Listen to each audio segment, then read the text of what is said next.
Israel Defense Forces troops continue to operate against Hamas in Gaza. On Monday, Israeli army released a video showing forces operating in the Gaza Strip and conducting airstrikes on terrorist targets. The video also shows vehicles IDF says belong to terrorists stolen from Israeli communities on October 7th. Medicine tagged by name and photo for Israeli hostages and weapons found in and around Nasser Hospital in Khan Yunis. We seek no harm to innocent civilians. We seek only to bring our hostages and bring them home. We seek to hunt down Hamas terrorists wherever they may be hiding.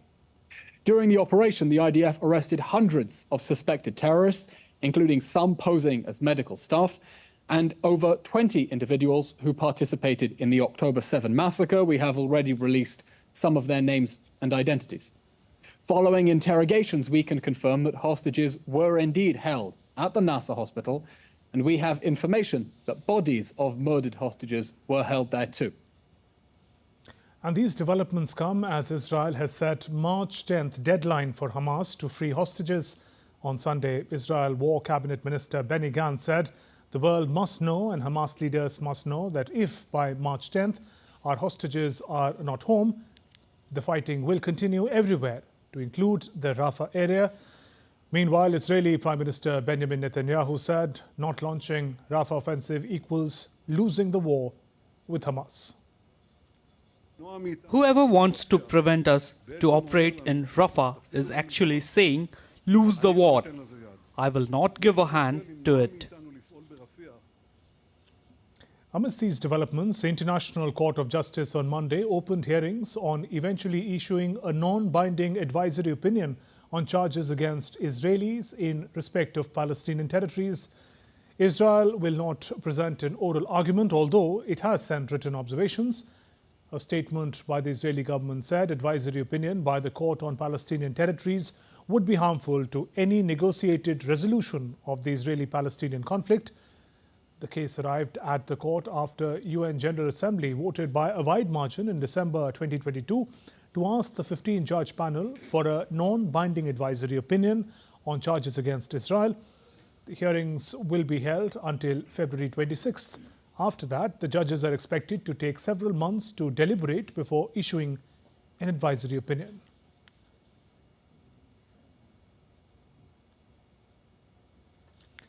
And DD India's Ishan Garg joins us from Brussels. Ishan, what details can you share with us on the International Court hearing on Israel and Palestine?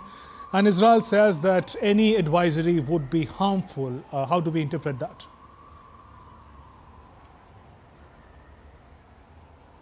Well, first of all, today has been a day when the Palestinian officials and their lawyers have argued at the ICJ, primarily saying that the Palestinian people have a right to self-determination. They have pressed very hard against what they call Israeli occupation of Palestinian territories, which includes the West Bank, which includes Gaza and also East Jerusalem.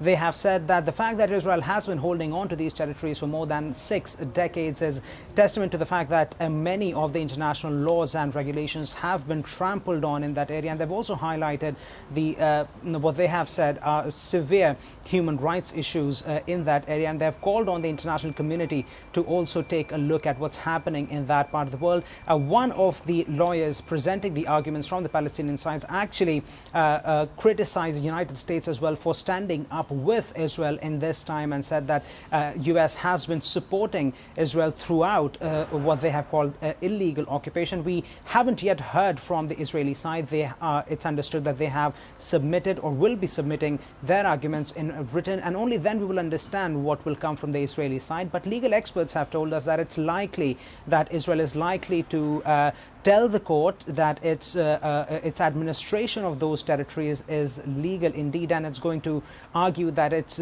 crucial that Israel holds on to those territories for defense and security purposes. But at the same time, we will also hear from other countries, more than 50 of them, over the course of next 5 days. And many analysts have said that this will provide a very crucial insight into what the global community thinks about the crisis in the Palestinian territories.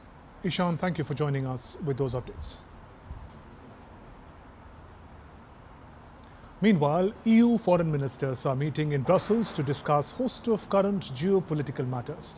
My colleague Kate Fisher is in Washington, D.C., gets us more on this and other stories making headlines around the world. Kate, from Navalny's death to the Ukraine war, a lot on the agenda to discuss.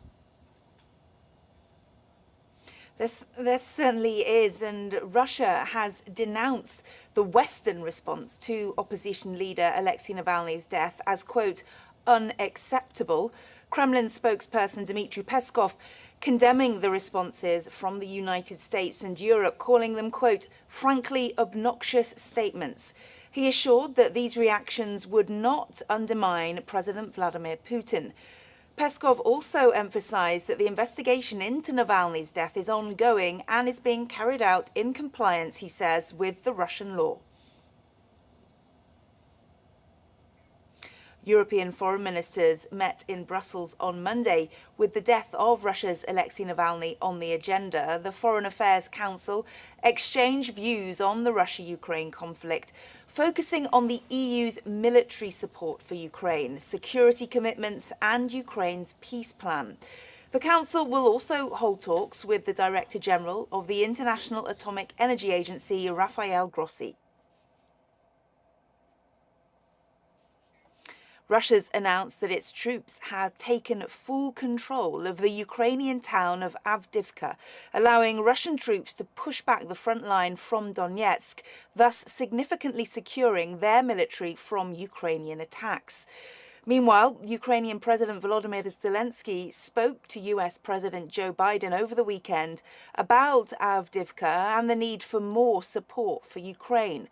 In a statement, the White House said that Biden called Zelensky committing US support to Ukraine and reiterating the need for the US Congress to urgently pass the military aid package. The conversation with President Biden, very important points, in particular about Avdiivka and the necessity for the continuation of principled and sufficient support for Ukraine. The talks with the Vice President of the United States were very substantive. More now from DD India's Dasha from Moscow. Well, the Kremlin has hailed this as an important victory, with the Russian President Vladimir Putin congratulating the troops on their success. The Russian Ministry of Defense has described this as the liberation of Avdiivka in the Donbas region. We also have heard from the Russian Ministry of Defense that they have moved forward about 9 kilometers and that this development is allowing the Russian troops to continue their pressing forward inside the territory of Donbas. We also have heard some Russian politicians and political analysts here suggesting that that was an important victory because that was allowing to move away the front line from the city of Donetsk and to move the front line away from the civilians who are, according to Moscow, being repeatedly under the Ukrainian shells. We also have heard some comments coming from the Russian Ministry of Foreign Affairs, with the spokesperson from the Foreign Ministry, Maria Zakharova, saying that the Ukrainians have decided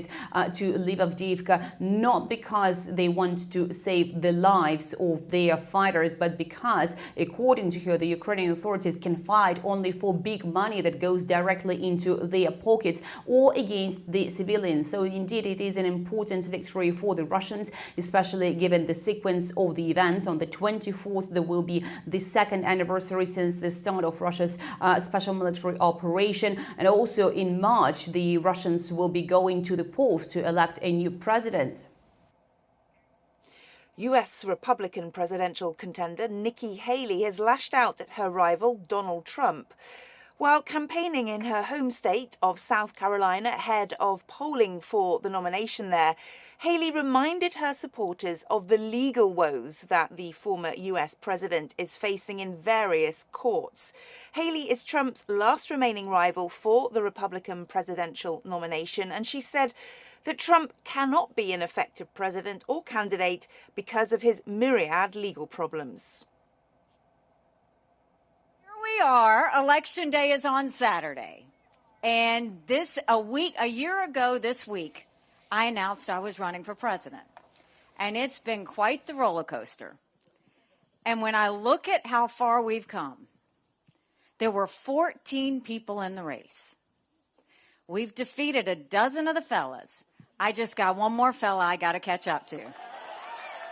And the night of the New Hampshire election, if you were watching, Donald Trump was unhinged. He didn't expect me to get 43%. He talked about revenge. He criticized my dress.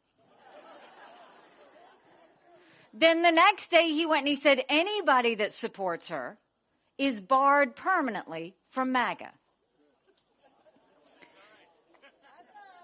The issue is, if you're running for president of the United States, it's all about addition. You want people to come in. You don't want to push people away. The United Nations has raised concerns over Britain's revived plan to send asylum seekers to Rwanda. The UN said that the plan would drastically strip back courts' ability to scrutinise decisions and it risks undercutting the principles of basic human rights. Meanwhile, Prime Minister Rishi Sunak has won the first vote in the upper house of Parliament, despite misgivings from some lawmakers who attacked it as unethical and unworkable. Settling questions of disputed fact, questions with enormous human rights consequences, is what courts do.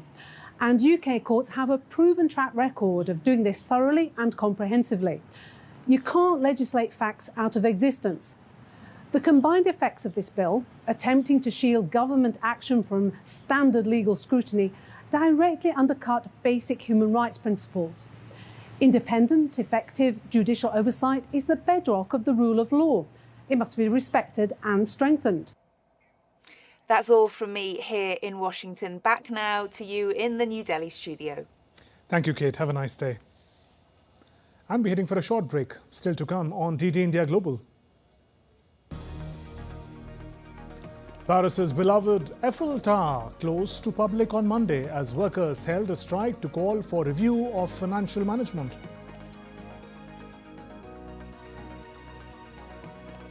In Congo, conflict escalates between the army and the Tutsi-led rebels.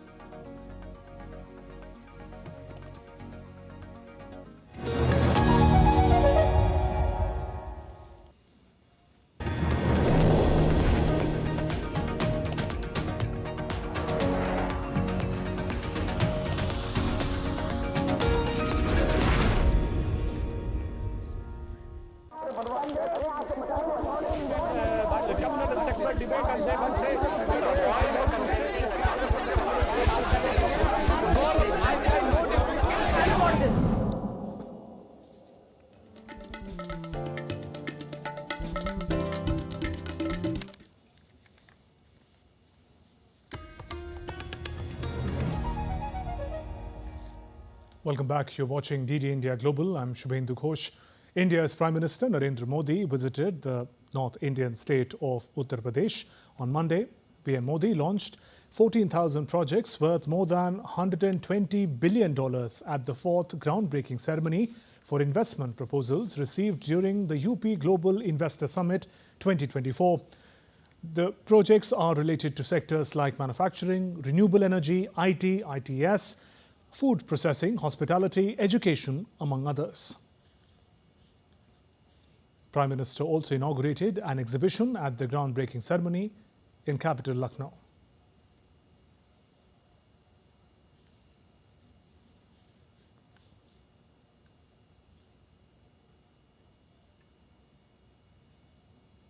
Addressing the gathering, Prime Minister Modi said in the last 7 years, crime has reduced in Uttar Pradesh and business culture expanded. UP में double engine की सरकार बने 7 वर्ष हो रहे हैं। बीते 7 वर्षों में प्रदेश में रेड टेप का जो कल्चर था, उस रेड टेप के कल्चर को खत्म करके रेड कारपेट कल्चर बन गया है। The Indian state of Uttar Pradesh is promoting adventure sports in a big way. And when it comes to bike racing, the state is emerging on the global map. DD India correspondent Vishal Barasto caught up with the officials of Moto Grand Prix Bharat. I'm here in Lucknow for the groundbreaking ceremony 4.0 and I'm on Ducati. Now, this is a Bharat GP Groupie Moto, and they have displayed their vehicles here, Ducati, Yamaha, and all the bikes are here. But what has UP done to MotoGP? And I have with me Kaushiki. Kaushiki handles the event. Kaushiki, Bharat GP now is becoming very popular. So tell us about your experience, because I've been told that this September they are going to hold a race. So last time, what was the what kind of reception did you get? Actually, it was really amazing experience for the whole team, for the MotoGP Bharat, because the thing is, means from many countries, many people who came just for seeing the whole event. Almost 50 international media we just got to receive, and we have just entertained them almost, means, and all the around 42 teams were there, like Ducati, Yamaha, and we have many players like Marc Marquez, Francesco Bagnaia, and Fabio Quartararo. So it was really amazing and very memorable moment. And also we are just ready, and we are just ready to welcome in 2024 also. So there you hear, racing bikes are getting more and more popular, and as far as Groupie is concerned, September is the D-date. With cameraman SP Dubey in Lucknow, this is Vishal Baristo for DT India. Let's now take a look at other stories making news around the world. At least 26 people were killed in tribal fighting in the northern highlands of Papua New Guinea. The men were killed in an ambush in Enga province. According to Australian state broadcaster, the Pacific nation is home to hundreds of tribes, many of whom still live in inhospitable and remote terrains. The escalating battle between the Democratic Republic of Congo's army and the M23 Tutsi-led rebels, who are purportedly supported by Rwanda, has blocked supply routes to the eastern city of Goma, affecting almost 2 million citizens and displaced people. Clashes have escalated since the start of the year in towns and villages. Huge crowds took to the streets of Mexico City to protest against their president. Government targeting the country's ruling party in advance of the country's June 2nd elections. Thousands of people dressed in pink flocked to the city's main plaza, roaring, "Get Lopez out."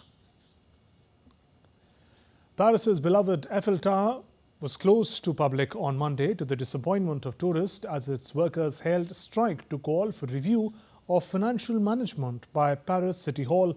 Early on Monday morning, visitors stood outside the barriers of the tower grounds in front of giant screen announcing the strike. The ceremonial launch of construction of 1,300 houses under Phase 4 of Indian Housing Project was held in Colombo, Sri Lanka.